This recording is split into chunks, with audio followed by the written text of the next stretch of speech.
As in my last talk that I was over in Salon A, we only have 50 minutes, so I mentioned before that I'm going to skip all the funny jokes and interesting stories that I could share to kind of win over the audience and make you guys connect with me. Instead, I got a better idea. Let's just all on the count of 3 laugh, okay? And we'll pretend that I said some joke, okay? And then we'll just kind of move on from there. Okay, so 1, 2, 3. That was great. Wow. Yeah, now you feel close to me, okay? So plus all the other speakers are jealous because they're like, wow, that guy's really funny, In reality, I didn't say anything. So, well, listen, over the years of engaging on the topic of abortion, of talking to students on college campuses, of debating feminists and women's studies professors and other things like that, I've developed certain tactics that have helped me to be able to, let's just say, manipulate the conversation in such a way that I can help people be guided to the truth. Now, there might be some pushback when I said the word manipulative because it might sound to you like I'm doing something unjust, unfair, or immoral. And the truth of the matter is that's not the case at all. I simply mean that I'm applying basic logic, the basic logic that permeates all of modern conversation, that at least that should entail modern conversation, for the purpose of guiding people to the truth on the issue of abortion, okay? So I don't mean to suggest in any way that I'm doing some kind of a trick by some of these tactics. They're not tricks. They're just applying basic logic to the issue of abortion. And so what I've been asked to do is give you a sampling of these tactics. Now, several years ago, there was, I did a, let's say, all-day reunion for Camp Joshua, which is one of the student conferences that Oregon Right to Life leads. And in that conference, I presented in over about a 6-hour period these tactics. So what you're getting really is just sort of a bird's eye view, and then we're going to kind of be dipping down and picking up some of these tactics and trying to apply them in real-world sort of situations. So that's where we're headed with this material.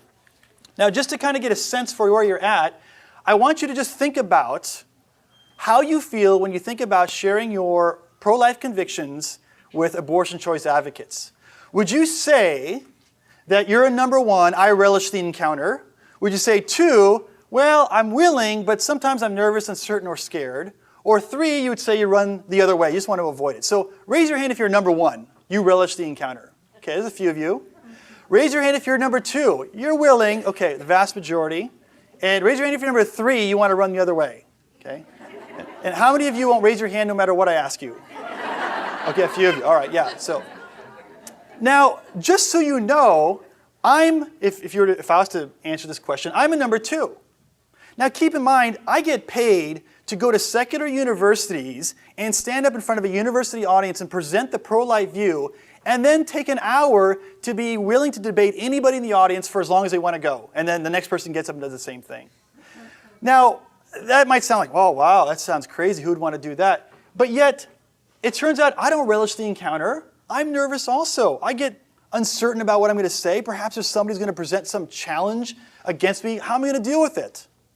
So I want you to know that despite my fears as well, like the most of you, I'm still willing to able to do this. Not because I'm something special, but because I've adopted some tactics that help me to be able to navigate a lot of the conversations that arise. And most times that people present objections to the pro-life view, they are engaging in some what we call fallacy, a logical fallacy, which is a mistake in thinking.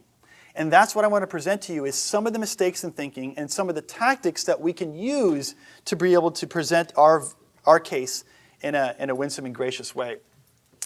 The first tactic I'm just going to mention, but I'm not going to just talk about, is the importance of focusing the conversation that you have about abortion. Meaning, if you end up talking about abortion, the natural tendency for conversations is to tangent onto every other topic other than abortion itself. Meaning you start talking about abortion and naturally the conversation will go to rape and incest or choice and privacy or financial hardship or unwantedness or all these other topics. But if you continue to follow that conversation where it goes naturally, you'll end up talking about everything except for abortion itself. And so one of the things I talked about extensively in my previous breakout session was how to bring the conversation, wherever it is related to abortion, back to the one key question, which is, what is the unborn? Now, this isn't to shame you at all, but raise your hand if you were in this first session with me this morning. Okay, for those of you who are not, wait, keep your hands raised. For those of you who are not, find those people who are raising their hand now and talk to them afterwards. Get the notes or get my contact information. I'll be happy to send you that, because this is probably the most important thing that you can do, is focus on this question, because the entire abortion debate hinges on this question. And I explain why that's the case. So I would argue that's my most important tactic. But again, because I've already addressed it, I know it sounds unfair. I'm not going to address it here. Just find the persons that have been in that session or contact me. I'll give you my contact information at the end, and I'll be happy to pass on to you the importance of that key question. Now, the second tactic I want to teach you is called the Columbo tactic. Raise your hand if you saw the TV show Columbo. Okay, yeah. For those of you who are my age or older, probably you saw that. For those of you who are younger, perhaps you didn't. But one of the things that Lieutenant Columbo, played by Peter Falk, was really, really good at in that TV show was, does anybody remember what it was? What did he do consistently? Ask questions. That's right. He pestered people to death with questions. And the reason he did it is because questions are immensely powerful. They have the ability literally to guide a conversation in whatever direction you want it to go. And if you learn to use questions properly, you can do the same thing with any conversation, regardless of whether it's about abortion or anything else. And so the key to the Columbo tactic is to use questions instead of statements to be able to make your case and move forward in a conversation about the pro-life view. Now, I'm going to give you one specific kind of question, a Columbo question. And this particular question is about reversing the burden of proof. And I'm going to define what that looks like in just a second. But in order to do that, we have to first understand what an argument is. Because after all, we're dealing with the world of ideas. This is a battle of ideas. And so we are presenting an argument for our view, and they're going to be perhaps presenting an argument for their view. But we have to first understand what an argument is. Can somebody just kind of give me not a technical, but just a basic understanding of what an argument is? Anybody want to take a stab at that? How would you define an argument? And just as a clue, it's not entails bickering or anything like that. Yes? Okay, two people who are trying to make a point that's contrasting. I would actually say that you don't even need two people to make an argument. You just need one. But you got half of it, in which is they're trying to present a point of view. That's true. But just presenting a point of view is not sufficient for it to be an argument. What else is needed to make a point of view a bona fide argument? Yes? Convince the other person, but with what? What is needed to convince the person of the point of view? Yes? Not two separate ideas. What was that? Yes, supporting facts. That's right. So an argument is a claim or a point of view with supportive facts, with reasons to back it up. So when my wife says to me, well, Alan, where should we go to dinner tonight? Or what should we do for dinner? And I say, well, I think we should go to Taco Bell. Now, so far, I've just presented her with an opinion or my claim, my view. But I haven't given her an argument. And she says to me, why would we want to go to Taco Bell? What she's asking for is evidence or reasons to back up my claim. And so I say something like, well, because today's Tuesday and it's Taco Tuesday, you get 2 tacos for $1 or whatever it is, okay? Now at that point, I've just presented an argument. To say that my claim is we should go to Taco Bell, and my reasons for that, for thinking we should do that, is we get a deal. You know, there's a coupon or a deal, and so that's why we should go. That's all an argument is. My claim with reasons to back it up. Okay? So an argument is no more complex than that. It doesn't have to be mean-spirited. It doesn't have to be harsh. But that's what is the whole conversation about abortion about, is us presenting an argument and perhaps them presenting a counter-argument. Now, a lot of people liken arguments to a house. The roof is the claim. So in my previous example, saying we should go to Taco Bell would be my claim. But notice that a roof without walls to support it would just be a roof on the ground. That wouldn't be a house. In order to make it a house, you have to give the walls, the reasons why that claim is true. Okay? So, and my reasons were, well, we get two for one kind of thing. All right? That was my particular argument. Now, with that understanding of what an argument is, what is the burden of proof? Can anybody give me a definition of what the burden of proof looks like? Obviously, it's a legal term. You hear it in court cases a lot. But what is the burden of proof, really? It's related to this notion of an argument. Anybody want to take a stab at it? It has to do something with facts. If I was to accuse, I'm going to pick on David over here because I know David. If I was to accuse David of stealing my car and we were to go to a court, who would have the burden of proof to show something? Me or him? Me, that's right. Because I'm the one who's made the claim. I'm claiming he stole my car. So therefore, it's my responsibility to provide evidence for that claim. Now, if I walk in there to court and I don't present any evidence for my claim, who's going to win the case? He is, even if I've not made any kind of an argument. So the fact of the matter is the person who makes the claim bears the burden of proof.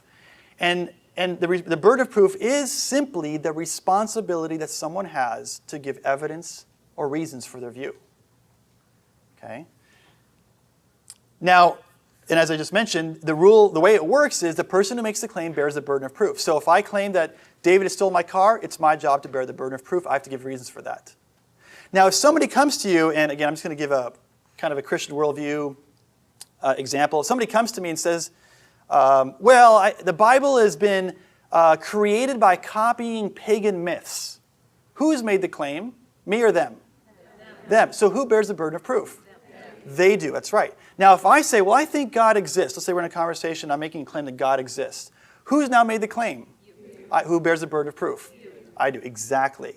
Now, having said that, here's the key point about this tactic. We, as a pro-life community, and for those of you who are also Christians, if you're not, that's fine, but those of you who are Christians, which I'm suspecting most of you are, we have a bad habit of giving people what I call free rides. And a free ride is this.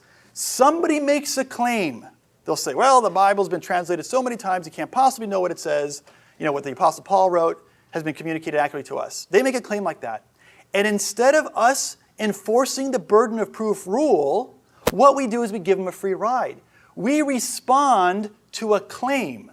We say, oh, that's not possibly true. You can't, of course we can know the Bible's been translated reliably. And we give this 5-minute discourse. Notice, they have not produced an argument. All they've done is offer an opinion. And you've heard the phrase, everyone's got opinions, right? It doesn't mean they're true. And this is what a free ride is. We are making the task of evangelism or communicating the pro-life view harder than it needs to be because we feel that we have a burden of proof when no burden has been placed upon us. Most often, other people are making claims about either our Christian worldview or about the pro-life view that are just mere opinions. They're giving us a roof without walls and we're calling it a house. It's not. So instead of giving people a free ride, enforce the burden of proof and simply make them bear the burden rather than you taking the responsibility upon yourself to provide a defense against an opinion. Trust me, if I felt obligated to respond to every wacky and wild story that every atheist and pro-abortion advocate wants to offer me, I'd feel completely nervous about sharing my convictions with anybody. Because I feel like every time they say anything, I got to somehow respond to it. I don't. Make them give an argument first by asking them to give evidence or reasons for their view before you respond to it. And that is the principle behind this Columbo tactic. And the key question that you can ask to practice this rule is this: how did you come to that conclusion? Or why is basically what I'm asking them, or what I'm asking you to ask them. It doesn't have to be those exact words. Any question that asks them to give evidence, to give walls to their roof, will do. Now again, this is not inappropriate. If you made the claim that you think God exists, like everybody agreed here, you would recognize that we bear the burden of proof. So when they offer claims or opinions, don't assume they're an argument unless it really is. Instead, ask, how did you come to that conclusion? And wait and listen. How much more easier is that than trying to give a defense, a 15, 20-minute, 5-minute, whatever it is, discourse as to why their opinion is wrong? Man, people think of the most wackiest things. The universe popped into existence by a bunch of mathematical swirling points that came and coalesced and formed a singularity, and bang, there's the universe. It's like, okay, nice story. Now give me any facts or reasons why I should think that's true. Okay? That's the response. Not, oh, let me give a 10-minute explanation as to why that theory is mistaken. It's just an opinion. So let's take a look at some examples. Here's a common thing you've probably heard. Again, these are just examples, but people say the unborn's not a human being, but it's a potential human. Now, I've studied the issue of the pro-life view for many, many years. I've responded to this probably 1,000 times. I could give a 20-minute discussion and with PowerPoint and whatever explaining why this is false, but I don't. Instead, I enforce the burden of proof using the Columbo tactic. And I simply ask, why should I believe that? Or in this case, how did you come to that conclusion? Why should anybody believe that the unborn is a potential human, but not an actual human? What reason do you have for thinking that's true? And then sit back and listen. Don't help them out. And perhaps there'll be a strange silence because oftentimes they're used to pro-lifers jumping at that and responding with a 10-minute explanation, which stresses you out, right? It's not a baby, it's just part of my body. Really, do you have any evidence to back that up? What's easier to say? Do you have any evidence to back that up? Or is it easier to give a 10-minute explanation as to how the science of embryology proves that the unborn is actually a unique individual? Which is easier to say? How did you come to that conclusion, right? That's a lot easier to say. It just takes not even almost a second, perhaps. The other way takes 10 minutes. Now, if they give evidence for that, well, sure, you can respond to it. But initially, don't feel compelled to respond to that. It's not an argument. They've just offered you a roof without walls. Women will die in back alleys if abortion is made. Did I spell back alley? I spelled, ooh. Don't look at my spelling. Women will die in back alleys if abortion is made illegal. Again, what reasons do you have for thinking that's true? Okay. Now notice also what happens here. When you employ the Columbo tactic, you immediately take the pressure off of yourself. Oftentimes somebody will make a claim and we'll be like freaked out by it. Oh, what do we do? I don't know how to answer this. And by saying, well, how did you come to that conclusion? Now all of a sudden you're out of the hot seat and they're in the hot seat and they got to give an explanation. And they might give a 5-minute, 10-minute explanation as to why their view, what their view is or rationale. And that gives you some time to think about. All right, let me think about what they're saying. It gives you time, takes the pressure off of you. It gives you more material to work with. So there's all sorts of other benefits of asking this very appropriate question. Why? Anyways, keep that in mind with regards to people who are offering you roofs without walls. Okay? No more free rides. Now, a third tactic that I want to talk to you about is called narrating the debate. Now, how many have ever seen William Lane Craig or Bill Craig debate before on video or been in person? Not many of you, huh? William Lane Craig, Bill Craig? Just probably like 5 of you? Okay, 6. William Lane Craig is perhaps one of the top Christian debaters in the world. This is a man who goes to every country on the planet and perhaps debates the top atheist in that country and wins. He goes to Quebec, Canada, and debates the top atheist in French and then wins. All right? So Richard Dawkins, who's probably the most now famous atheist in the world, has refused to debate him and had to actually produce a piece in one of the leading newspapers in England explaining why he's not going to debate him. And he had to make up some story about how William Lane Craig defends God committing genocide in the Old Testament or something ridiculous like that. But the fact of the matter is, even other atheists have said you're a coward because you're afraid to debate William Lane Craig. Well, one of the things that William Lane Craig does very well is he narrates the debate. Now, I don't want you to be freaked out by the term debate. It's just this is a principle that's used in debates but can be used in everyday conversation. And here's what happens. When he was debating Christopher Hitchens, who recently passed away, but he was a very famous atheist, on the existence of God, he said this. William Lane Craig presented 5 arguments for God's existence. And then when it came turn for Christopher Hitchens to speak, he responded to only 2. And when it was William Lane Craig's turn to respond a second time, this is what he did. He said, audience, listen to what happened here. I presented 5 arguments for God's existence. Christopher Hitchens responded to only 2. Now, even if those 2 of those are correct, he still has not addressed my other 3, which, if the debate was to end at this point, my view that God exists, or that's the most reasonable understanding of how the universe came about, would still be the best explanation. And so what has Bill Craig done? He's kind of stood back and offered a third-person perspective of what's happening in the conversation or in the debate and posed it to be available to the rest of the audience. Okay? Now, even if there was no audience there, even if it was a one-on-one, he would still be presenting this kind of third-person, top-down perspective of what transpired. And this is very powerful because it helps people to see what's going on. Now, it can help you with what I call rapid-fire objectors. So oftentimes you're talking to somebody and you're presenting your pro-life view, and they pose a challenge to you. And you answer that challenge, you think sufficiently, and without them really addressing what you said, they pose another challenge. And then you kind of answer that, and they pose another challenge. And they just kind of keep on going and keep firing off objections at you. Now, what I do in this instance is I stop, I say, hold on a second, time out, and then I narrate the debate. I say, notice what's going on here. You presented an objection, I responded to that, and instead of kind of addressing what I said, you moved on to another topic and shifted the conversation. And then when I kind of addressed that, you immediately left that conversation and went on to another one. So let's first finish this kind of conversation, and then I'm happy to move on and talk about something else. And so what this does is it pauses the conversation instead of kind of jumping from topic to topic, and allows you to give a third-person sort of top-down perspective of what's transpiring for the purpose of making your conversation more constructive and productive. Right?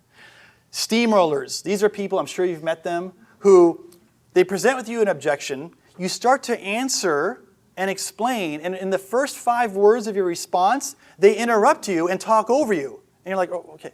And then finally, when they're done, you start answering again, and then all of a sudden they steamroll you again and talk over you again.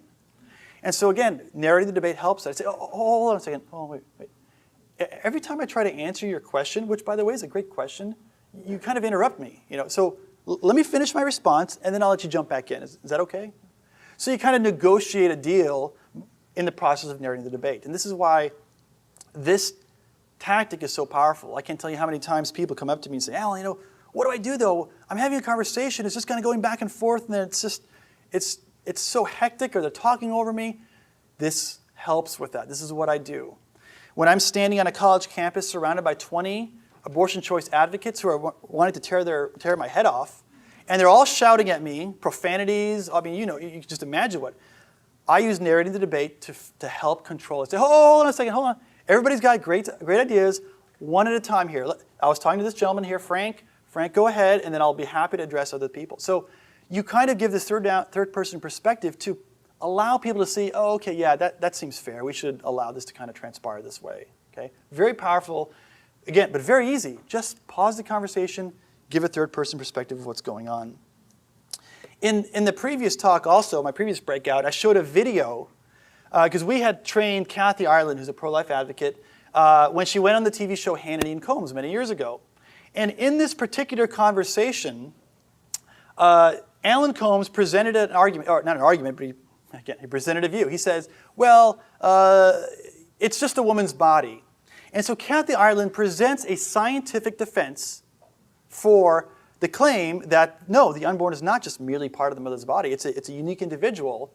Yes, it's connected, but it's a unique individual. All right? Now, in response to that scientific defense, Alan Combs says, so you would deny a woman the right to choose. Now, does that in any way address what she just said? No, it completely ignores it. And this is, this is television, so of course that's going to happen. But this is what happens in everyday conversation as well. They present a challenge. You give a defense, perhaps a scientific defense that the unborn is a human being from the moment of conception or something like that. And instead of them responding to what you said, they shift the topic. Now, when you present your case, this is what needs to be done. And narrating the debate helps you to do this. They need to either respond to your defense or your case or your argument with counter evidence, or they need to concede the point that you made and factor it into their assessment of the unborn.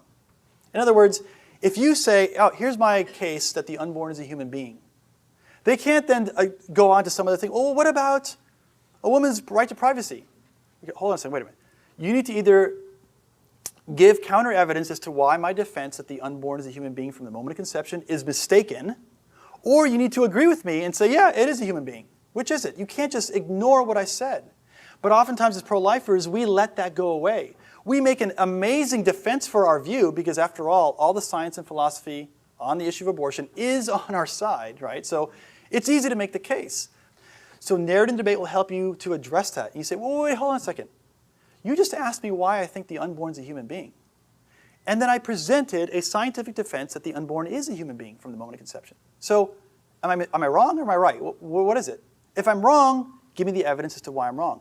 If I'm right, then you need to acknowledge that, and then we can move on, because perhaps the unborn being a human being will play a role in the rest of our conversation. Instead, we let that go away. We let them go off on a tangential issue, and we never make any progress. And then people say, oh, no one changes people's minds on abortion. Well, it's because we're oftentimes making this mistake. So that is narrating the debate. Let's go to another tactic that I use. Taking the roof off. This is based on a logical principle known as reductio ad absurdum. Can anybody tell me what that means? What is reductio ad absurdum? Yeah? Reduction to the absurd. Yes, reduction to the absurd. Okay? So this is a tactic that I use quite frequently, in fact, that capitalizes on the fact that a lot of people's views, and for that matter, views in general, oftentimes lead to absurd conclusions. Now, let me show you the steps of this tactic. And by the way, all of you already know this tactic, and I'll prove it to you in just a minute. But all of you already know this tactic, so don't be freaked out by these 3 steps. Here's how the tactic works. You're talking to somebody, and they present an argument or a view. And here's what I do. You first accept and adopt the person's view for the sake of argument. And then, and here's the key step, then you take their view for what's called a test drive. You see, well, if I accept what they're saying, what logically follows from that view? In other words, if I accept their logic and rationale and I apply it to something else, will it lead to some absurd conclusion? If so, then the logic that leads to that absurd conclusion is also absurd, and it can be rejected.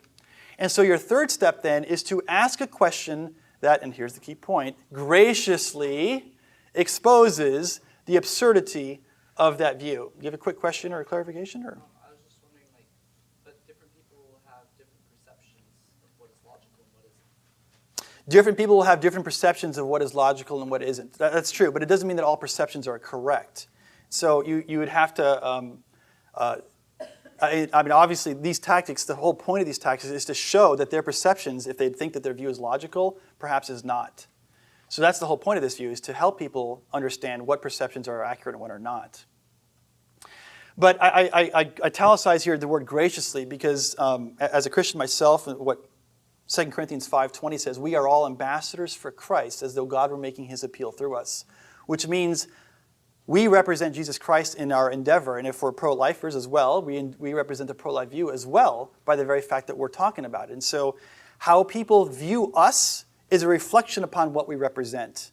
And so if you're a Christian and you're coming across as a jerk or condescending or harsh, then that's what people are going to conclude about Jesus himself. So that's why I say we're not trying to bully people or make them feel stupid or be condescending. Okay, and that's why you got to ask a question graciously that exposes the absurdity of their view, not intentionally making them feel stupid. Because if that's what you do every time, because you just get a kick out of it, well then you're not being a winsome ambassador. So keep that in mind. But that's why I have graciously italicized there. Okay, now in case you're thinking I don't get this tactic, let me prove to you that you do. Imagine this hypothetical situation. A father is disappointed that his daughter has started to smoke. And so he comes to her and says, honey, why did you start smoking? And she says to him, well, because all my friends were doing it. What's the father going to say? Yeah, I didn't understand a word anyone said, but that's okay. I know what you said, because I know you know how to respond to that. And that is, yeah, if all your friends jumped off a cliff, would you do that too? Or off a bridge, yeah. Now, this is simply taking the roof off. This is reductio ad absurdum. And listen to what the father's done.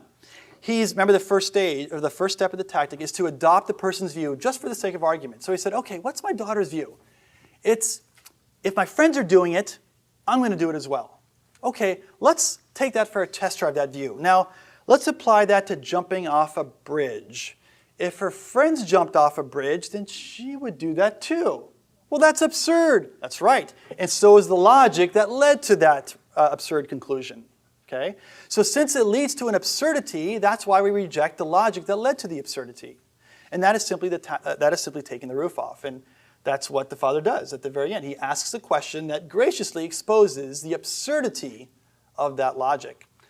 Jesus himself actually did this back in Matthew 12, where people say, well, you must be casting out demons in the power of Beelzebub.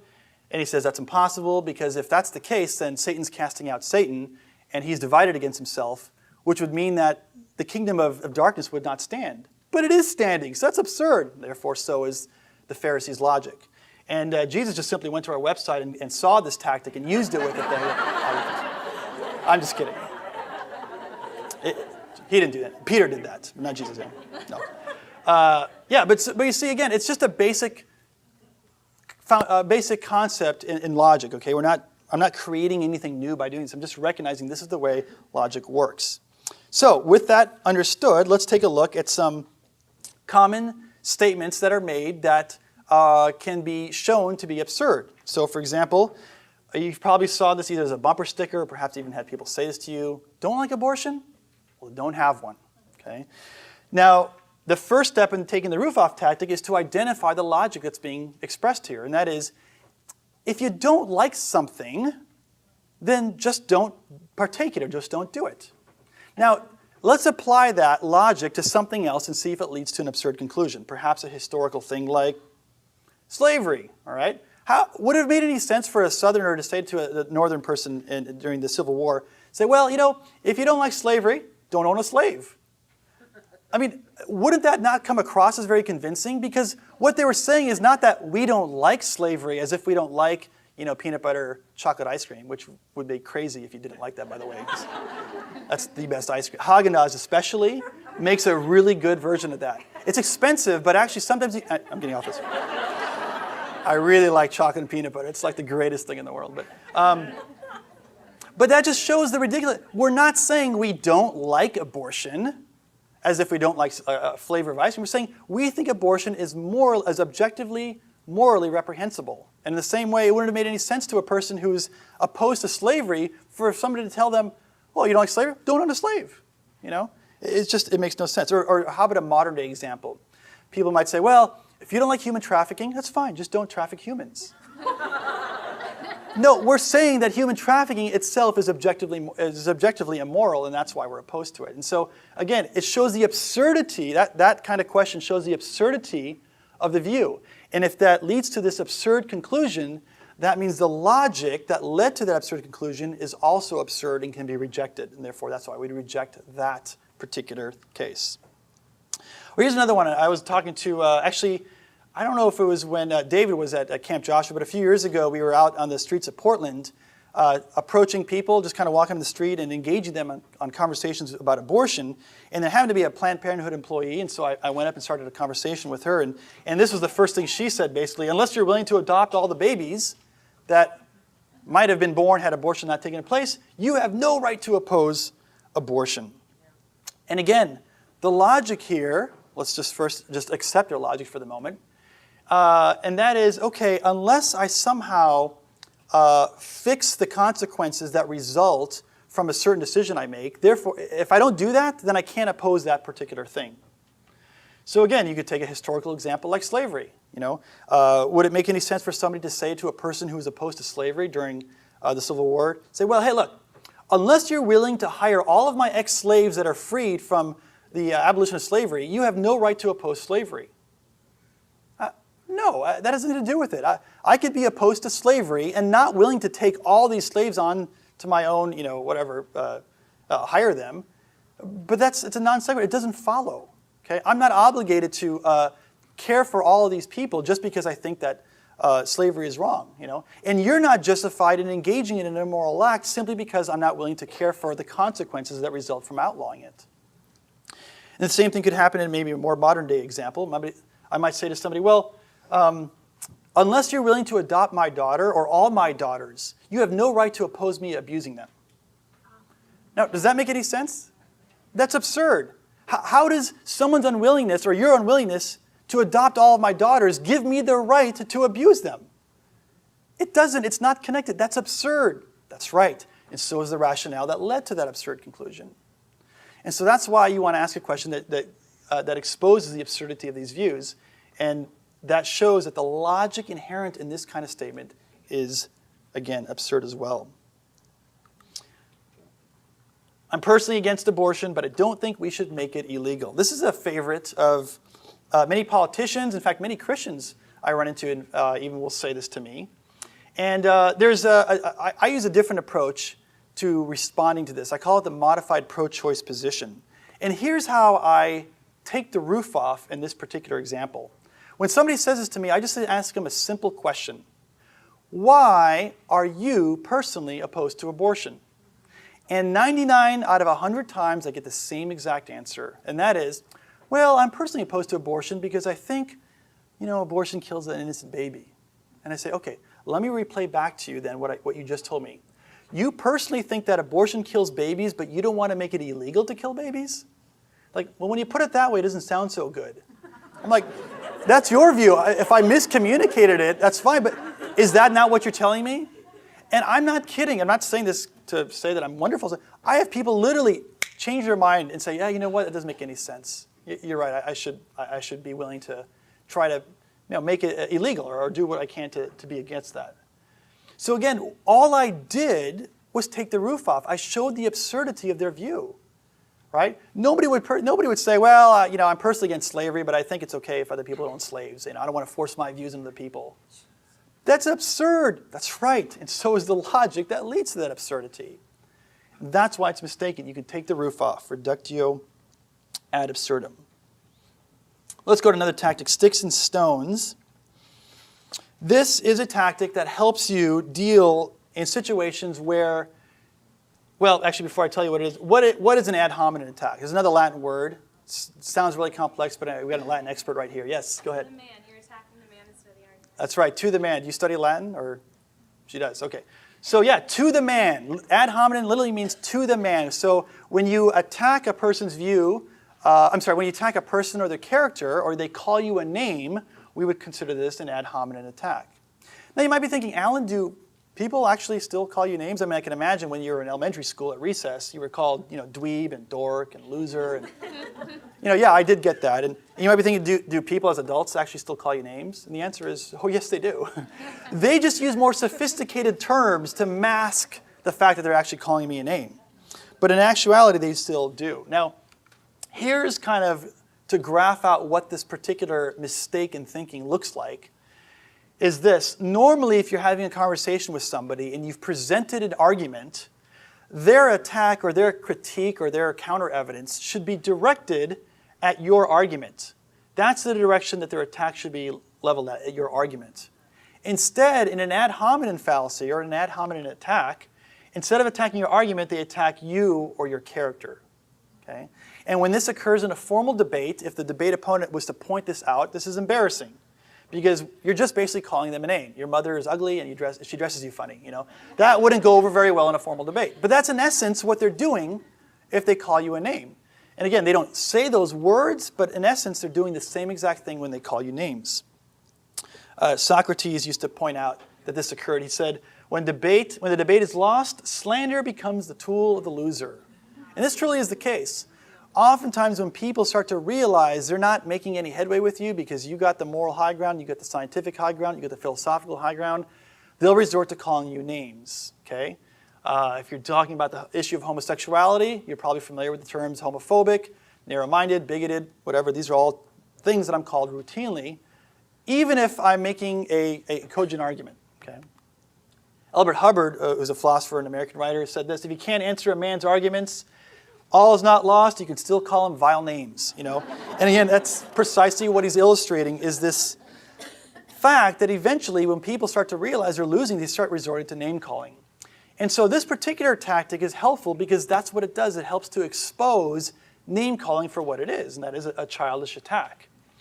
And it shows basically that attacking a person's character or themselves is not legitimate. And so here's how I deal with it.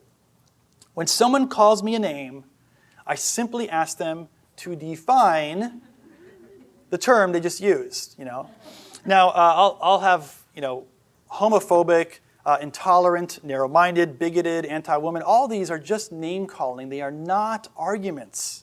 Okay, and so if somebody calls you a name, I simply ask them for a definition. Now here's what's going to happen.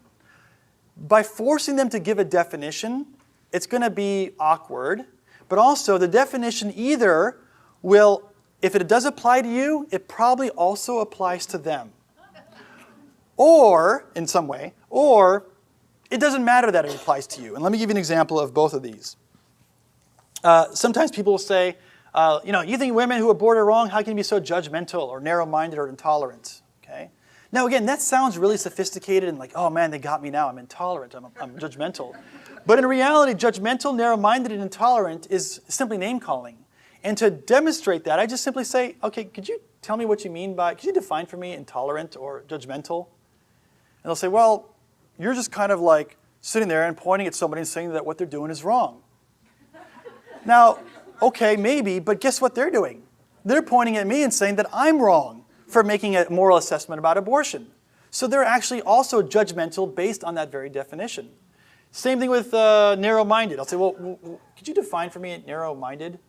They say, well, yeah, you think you're right, and any view that departs from your view, you think is wrong. It's okay. Do you think you're right? Yes. Well, my view departs from your view, right? Yes. So then you think I'm wrong, correct? Yes. Well, by that definition, you're intolerant also. You're narrow-minded, right? Again, if it applies to you, most likely it also applies to them. But you know, sometimes it doesn't matter that it applies. In fact, one time I was speaking at Central Michigan University. It's a secular university in kind of central Michigan, go figure. Hence the name Central Michigan University. I like to point out the obvious, you know. So I was asked to present the pro-life position to the university audience. And so they gave me, I think, 20 minutes to present kind of a scientific defense for the pro-life view. And then after that, as I often do, I let people get up to a microphone and just to debate me, and they can debate on any part of my presentation they like on the issue of abortion. So this went on for about an hour, and after a while, people started to realize, again, the debate was lost in a sense. And again, I don't give you these examples to say, oh, look at Alan. I'm trying to say this because I want you to know and be confident that we have all the evidence on our side, scientifically, philosophically, biblically as well. So I just want you to be of good cheer for that reason. But anyways, after a while, they realized this wasn't working. And so finally, somebody gets up to the microphone and just says to me, well, you're anti-woman. And here's an example of when it doesn't really matter if it applies to you. And so I said to them, well, you know what? Let's just say you're right. Now, keep in mind, about 40 minutes before, I had presented a scientific defense that the unborn is a human being from the moment of conception. So I said to them, let's say you're right, I'm anti-woman. How does that change the scientific defense that I just gave, that the unborn is a human being? What if I was an anti-woman and a homophobe? How would that affect the merits of this case? It wouldn't. Who I am has no bearing on the validity of the argument I just presented. I could be a Nazi, homophobic, narrow-minded, intolerant bigot who's a racist as well. I could be every bad thing. I could not know how to add math, do math. It wouldn't matter because my character has no bearing on the merits of this view. This argument stands or falls on its own merits, irrespective of how much of a jerk I am. So in that sense, when you ask them to give a definition, it just shows it doesn't matter. Because we're making a scientific defense or a philosophical defense or whatever, biblical defense for our view. And if you are anti-woman or a homophobe or whatever, in some sense, it doesn't matter. And I'm not saying I am, but I'm just saying it doesn't matter because, after all, they're just kind of name-calling.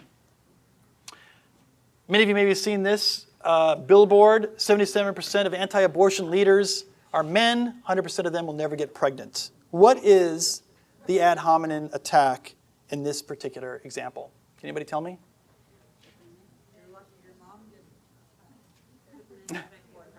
What's that? That men can't get pregnant. Yeah, that men can't get pregnant. It's basically an argument directed at the gender of the pro-life advocate.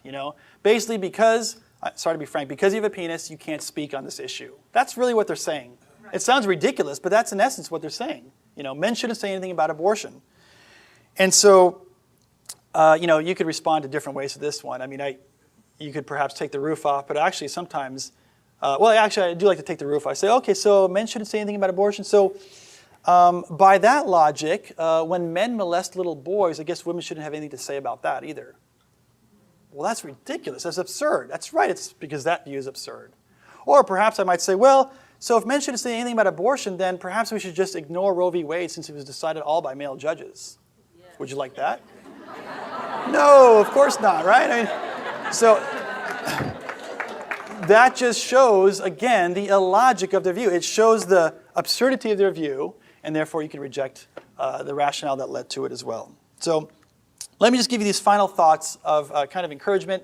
Listen, one of the things that has helped me to do this more effectively each year is I practice. And I live in Oceanside, California, which is right next to a Marine Corps base. And a lot of the Marines will often have this phrase. They say, look, the more you sweat in training, the less you bleed in battle. Which is basically this idea that, look, you practice, you role play with friends, you talk, you do these things, you got to say them out loud. You have to say these tactics out loud. Make your lips flap and your tongue go up and down. And when you do that, you'll learn them far better than if you just sit here and listen to them and never say them again. Practice and role play with friendly community, and then go out and do it with the real thing, and you get better.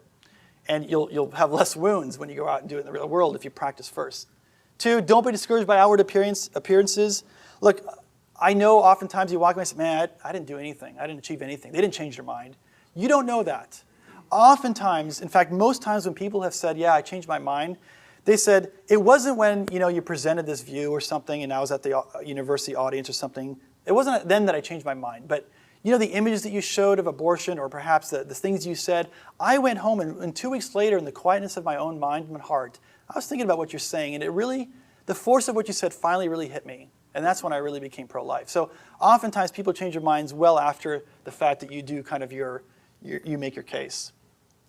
And oftentimes you got to make your goal a little bit more modest. Don't feel committed to converting them entirely at that moment, at that particular point. Make your goal just to put a stone in their shoe. Oftentimes, you get a pebble in your shoe, and every time you walk, you're kind of reminded by that pebble in your shoe. That's what you want to do. You want to give people something to think about. So they walk away, and that idea or concept that you presented, perhaps an image of the unborn, or perhaps the image of abortion, or whatever it might be, is just pestering them in their mind. And that's something that I would argue that God can use to change their minds. I'm not Catholic, but I really appreciate what Mother Teresa says. She says, look, God has not called me to be successful. He called me to be faithful.